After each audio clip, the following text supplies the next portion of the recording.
기도하심으로 6월 5일 엎드린 새벽 예배를 하나님께 드리겠습니다. 하나님, 성령 강림 주일 첫 시간 우리를 예배의 자리로 인도하시니 감사합니다. 한 주간 분주했던 우리의 삶을 잠시 내려놓고 오늘 하루 신령과 진정으로 주님께 예배드리며 참된 안식과 평안을 누리게 인도하여 주옵소서. 선포되는 말씀을 마음에 받고 진리가 올바로 깨달아지는 은혜가 있도록 성령님 도와주시고 깨달은 진리를 순종할 믿음을 우리에게 허락하여 주옵소서. 한 주간의 삶 속에 하나님이 주신 은혜와 예수 그리스도의 부활의 능력으로 힘있게 살아가는 우리 모두가 되도록 역사하여 주옵소서. 감사드리며 예수님의 이름으로 기도드립니다. 아멘. 찬송가 170장 찬양하겠습니다.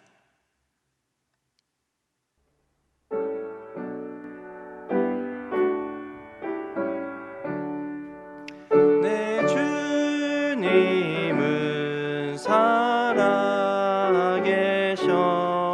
날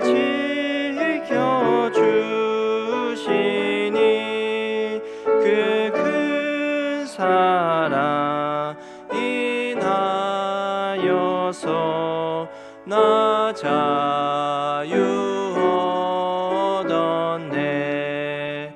나의 구원 되신 주님, 내 소망 되신 주, 항상 나와 함께 하셔 곧 다시 오시리. 나를 거룩하게 하려 주 나를 부르니 주의 은혜 내게 넘쳐 주 뜻을 이루리. 그 샘 믿음 나가지고 주 말씀 따르며 주님 다시 강림할 때 날 영접하시리. 아멘. 하나님의 말씀은 고린도전서 15장 12절에서 19절 말씀입니다. 생명의 삶 48쪽 49쪽에 있습니다. 하나님의 말씀을 봉독해 드리겠습니다. 그리스도께서 죽은 자 가운데서 다시 살아나셨다 전파되었거늘 너희 중에서 어떤 사람들은 어찌하여 죽은 자 가운데서 부활이 없다 하느냐. 만일 죽은 자의 부활이 없으면 그리스도도 다시 살아나지 못하셨으리라. 그리스도께서 만일 다시 살아나지 못하셨으면 우리가 전파하는 것도 헛것이요 또 너희 믿음도 헛것이며 또 우리가 하나님의 거짓 증인으로 발견되리니 우리가 하나님이 그리스도를 다시 살리셨다고 증언하였음이라. 만일 죽은 자가 다시 살아나는 일이 없으면 하나님이 그리스도를 다시 살리지 아니하셨으리라. 만일 죽은 자가 다시 살아나는 일이 없으면 그리스도도 다시 살아난 일이 없었을 터이요 그리스도께서 다시 살아난 일이 없으면 너희 믿음도 헛되고 너희가 여전히 죄 가운데 있을 것이요 또한 그리스도 안에서 잠자는 자도 망하였으리니 만일 그리스도 안에서 우리가 바라는 것이 다만 이 세상의 삶뿐이면 모든 사람 가운데 우리가 더욱 불쌍한 자이로라. 이 말씀은 살아계신 하나님의 말씀입니다. 아멘. 오늘도 온라인에서 예배드리는 성도님들께 하나님의 은혜가 가득하시기 바랍니다. 어제 본문에서는 바울이 예수 그리스도의 부활의 역사성과 사실성에 대해서 설명하는 것을 우리가 살펴봤습니다. 오늘은 이어서 사도 바울이 예수 그리스도의 부활과 또 그리스도를 믿는 자의 부활이 어떤 연관성을 가지고 있는지를 설명하고 있습니다. 그리고 만약 예수 그리스도의 부활과 또 죽은 자의 부활이 없다라고 한다면 어떤 것들이 무너져 버리는지 구체적으로 나열하고 있습니다. 오늘 본문 말씀을 통해서 사도 바울은 부활의 필요성 또 부활의 당위성을 설명하고 있는데요, 오늘 말씀을 통하여서 우리도 우리가 믿는 신앙이 부활이라는 얼마나 확고한 토대 위에 서 있는지를 살펴보면서 한 주도 힘있게 나아가는 모든 분들 되시기 바랍니다. 오늘 본문에서 읽어보시면 계속적으로 등장하는 단어가 있습니다. 5번 정도 등장하는데요, 그 단어는 바로 만일입니다.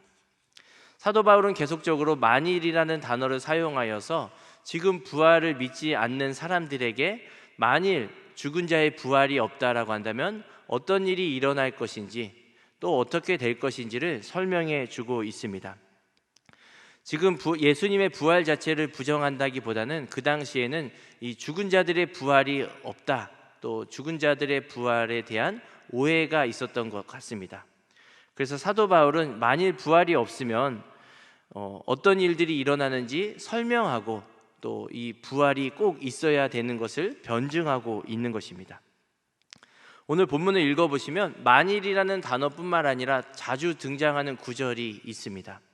한 7번 정도 반복되어 나타나는데요, 그것은 바로 그리스도께서 다시 살아나사입니다.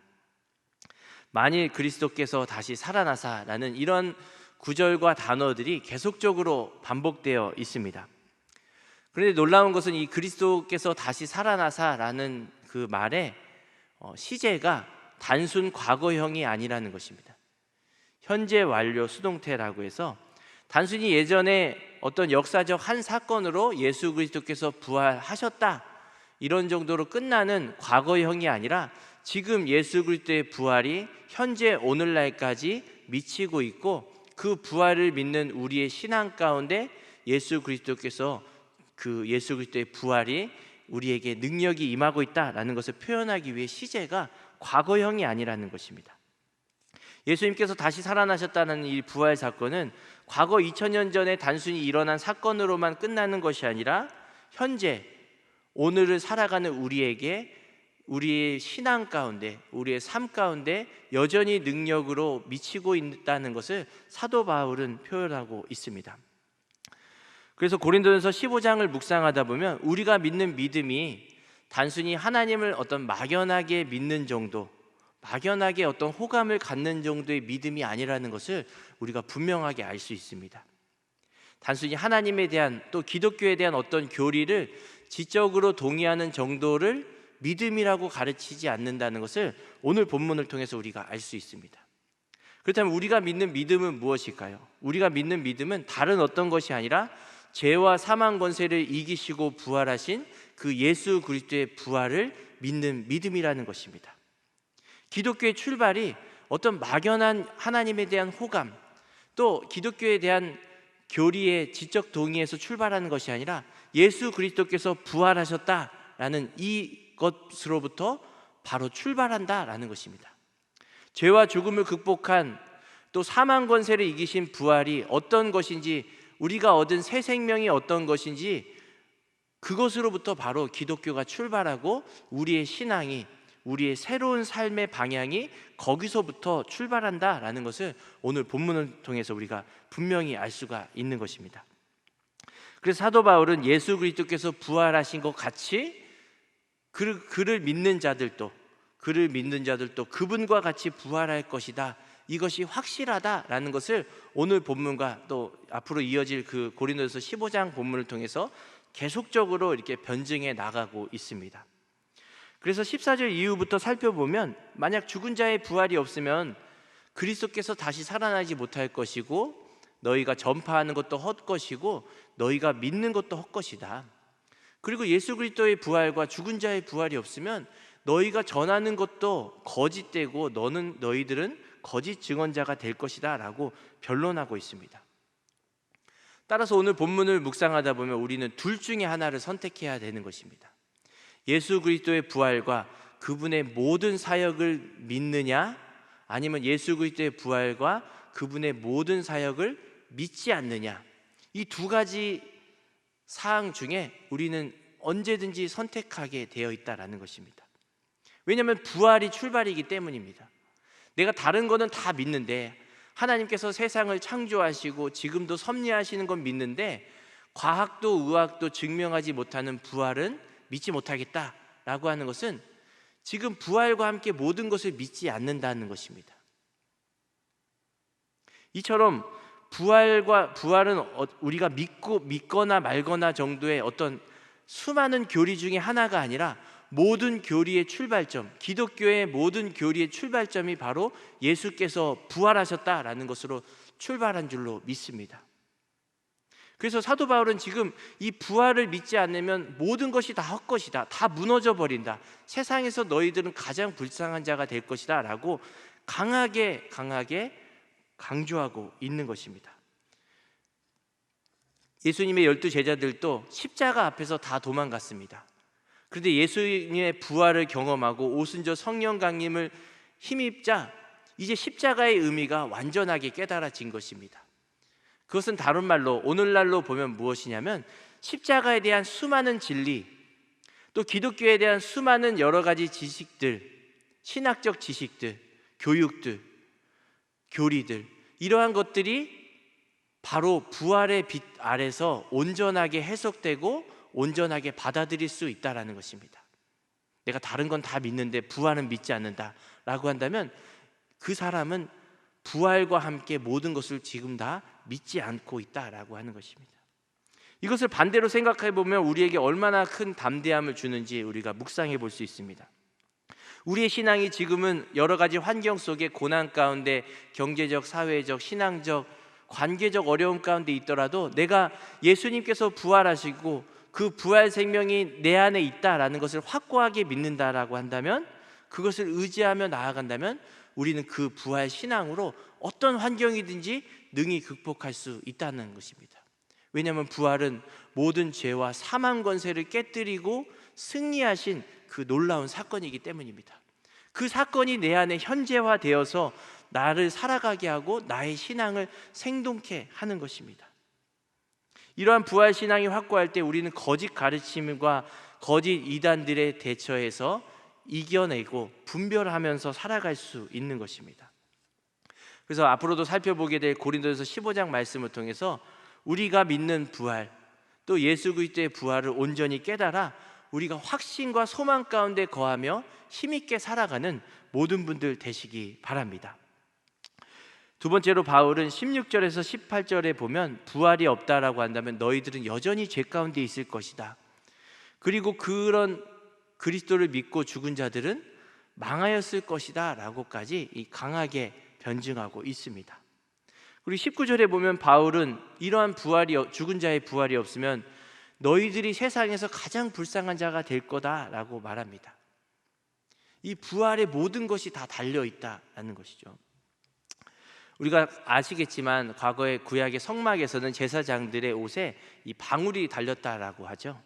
그래서 방울 소리가 나면 제사장이 하나님께서 받으실 만한 제사를 잘 드리고 있구나라는 것을 이 성막 밖에서 사람들이 들었다고 합니다.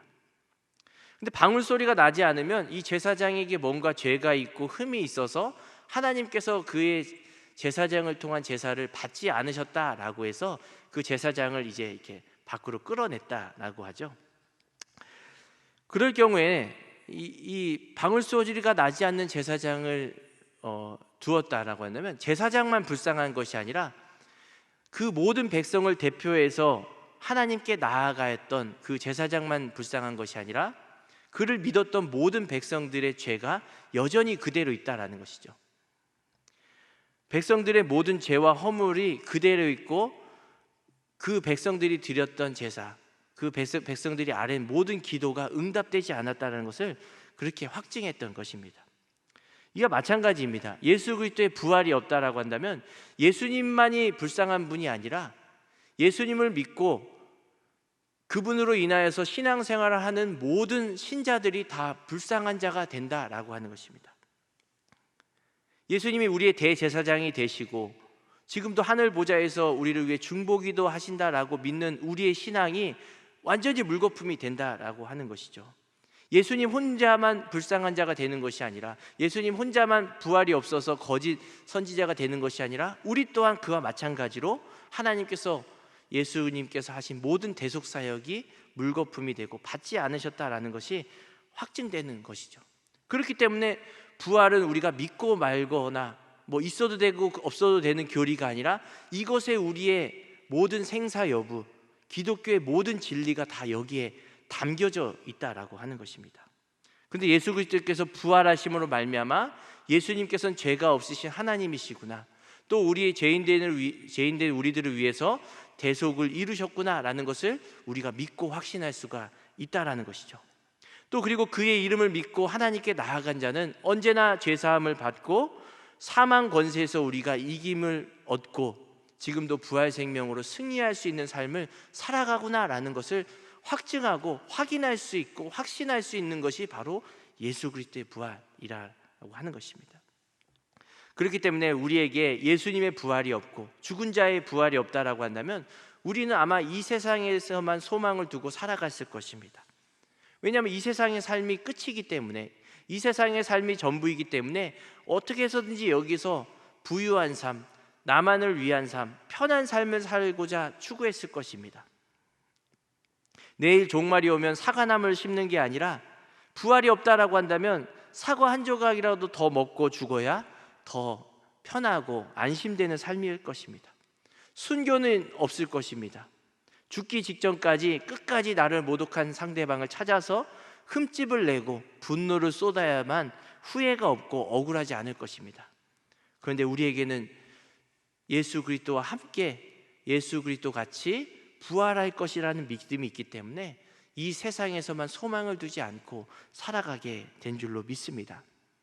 부활 신앙으로 말미암아 지금도 여전히 이 세상에서 힘든 일, 어려운 일을 겪지만 하늘을 바라보며 주님 다시 오시는 날 내가 신령한 몸으로 부활할 것이라는 것을 믿고 지금도 이겨내는 삶을 우리가 살아갈 수 있다는 것이죠. 혹시나 여러분들 가운데 반복해서 죄를 짓고 무기력한 신앙생활을 하고 있지 않습니까? 죄책감에 쌓여서 사로잡혀서 억눌린 그런 신앙생활을 하고 있진 않나요? 율법의 잣대로 다른 이들의 허물만을 들추며 살아가고 있지 않나요? 그렇다면 한다면 오늘 본문의 예수 그리스도의 부활, 죽은 자의 부활을 깊이 묵상하면서 우리가 부활 신앙으로 우리의 삶을 각성하며 재편성하며 나아가셨으면 좋겠습니다. 예수 그리스도의 부활을 이해할 때만이 이제는 내가 죽어야 하나님이 살구나, 내가 죽어야 내 안에 예수 그리스도께서 살아나구나, 또 죽어야 살아나는 그 놀라운 신비를 진정으로 깨닫게 될 것입니다. 이러한 부활 신앙이 확고히 서 있을 때는 죽음을 뛰어넘는 새 생명이 우리 안에 있음을 믿고 어떤 상황이든지 하나님께서, 내 안에 계신 성령께서 그 부활 신앙으로 말미암아 이겨낼 힘을 허락해 주실 것입니다. 오늘 성령 강림 주일 예배로 한 주를 시작하는 모든 분들께 그리스도의 부활의 능력이 충만하게 임하여서 한 주도 담대히 살아가는 모든 분들 되시기 바랍니다. 기도하겠습니다. 하나님, 오늘도 말씀으로 하루와 한 주를 시작하게 하심을 감사드립니다. 오늘 말씀을 통해 예수님의 부활과 죽은 자의 부활에 대해서 깨닫게 하시니 감사합니다. 예수님의 부활로 말미암아 죄로 인해 죽었던 우리들이 다시 새롭게 주님 안에서 태어난 줄로 믿습니다. 지금도 죽음과 같이 견디기 힘든 어려운 환경 가운데 있는 성도님들이 많이 있습니다. 오늘 선포된 말씀을 붙잡고 부활의 능력으로 각자의 환경에서 능히 이기게 도와 주옵소서. 고은 원로 목사님과 사모님의 건강을 지켜주시고 말씀과 기도의 능력으로 날마다 충만한 삶을 사시도록 은혜를 허락하여 주옵소서. 허연 담임 목사님께 오늘 주일 말씀 선포하실 때 능력을 더하여 주셔서 예배에 참석한 모든 성도님들이 말씀의 은혜 받고 깊이 진리를 깨닫는 은혜가 있게 도와 주옵소서. 예배를 드리며 온라인으로 하나님께 봉헌한 손길들을 축복해 주시고 주님의 마르지 않는 은혜와 복으로 채워 주옵소서. 교회가 60주년 기념 행사를 놓고 기도하며 준비하고 있습니다. 또 오늘부터 시작되는 항존직 피택자 교육이 있습니다. 하나님께서 이 모든 행사들 가운데 은혜를 더하여 주셔서 하나님께서 건강한 교회로 발돋움하는데 이바지할 수 있는 행사가 되도록 인도하여 주옵소서. 이 시간 비대면으로 예배를 드리며 간절히 기도하는 모든 성도님들의 삶을 주님께서 아실 줄로 믿습니다. 구하는 것보다 더 넘치도록 가장 좋은 것으로 채워 주옵소서. 감사드리며 예수님의 이름으로 기도드립니다. 아멘. 하늘에 계신 우리 아버지, 아버지의 이름을 거룩하게 하시며 아버지의 나라가 오게 하시며 아버지의 뜻이 하늘에서와 같이 땅에서도 이루어지게 하소서. 오늘 우리에게 일용할 양식을 주시고 우리가 우리에게 잘못한 사람을 용서하여 준 것 같이 우리 죄를 용서하여 주시고 우리를 시험에 빠지지 않게 하시고 악에서 구하소서. 나라와 권능과 영광이 영원히 아버지의 것입니다. 아멘. 계속 기도하실 때는 나라와 민족, 교회와 또 오늘 주신 말씀을 생각하며 기도의 자리로 나아가겠습니다. 기도하겠습니다.